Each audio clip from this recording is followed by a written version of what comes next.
మందిరము కట్టేవారు ఉంటారు, కూల్చేవారు ఉంటారు, చెదరగొట్టేవారు ఉంటారు, అడ్డుకునేవారు ఉంటారు, అసలు మందిరమే వద్దనేవారు ఉంటారు.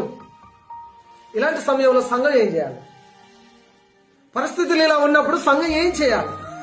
దేవుని వాక్యం చెప్తుంది, అపోస్తుల కార్యం 12:5 సంఘం అయితే అత్యాసక్తితో ప్రార్థన చేసింది. సంఘం ఏం చేయాలి? ప్రార్థన చేయాలి. సంఘం అత్యాసక్తితో ప్రార్థన చేసింది. ఆనాడు అపోస్తులు ఆది సంఘము అత్యాసక్తితో ప్రార్థన చేస్తే బంధకాలు ఊడిపోయాయి, సంఖ్యలు తెగిపోయాయి, విడుదల కలిగింది. మరి ఇక్కడ నేటి సంఘంగా మనము కలిసి అత్యాసక్తితో ప్రార్థన చేయగలిగితే ప్రభు కార్యం చేయలేడా? ప్రభు కట్టలేడా? ప్రభు అనుమతులు ఇవ్వలేడా? ఇవ్వగలడు, ఆయన కట్టగలడు, ఆయన చేయగలడు. సంఘము అత్యాసక్తితో ఎప్పుడైతే ప్రార్థన చేస్తుందో అప్పుడు ప్రతిదీ నిర్మించబడుతుంది, ప్రతిదీ కట్టబడుతుంది, ప్రతిదీ అందంగా రూపుదిద్దుకుంటుంది. మందిరము కట్టేవారు ఉంటారు, కూల్చేవారు ఉంటారు, చెదరగొట్టేవారు ఉంటారు, అడ్డుకునేవారు ఉంటారు, అసలు మందిరమే వద్దనేవారు ఉంటారు. ఇలాంటి సమయంలో సంఘం ఏం చేయాలి?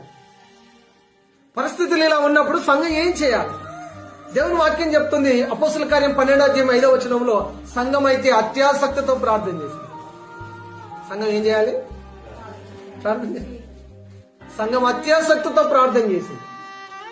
ఆనాడు అపోస్తులు ఆది సంఘము అత్యాసక్తితో ప్రార్థన చేస్తే బంధకాలు ఊడిపోయాయి, సంఖ్యలు తెగిపోయాయి, విడుదల కలిగింది.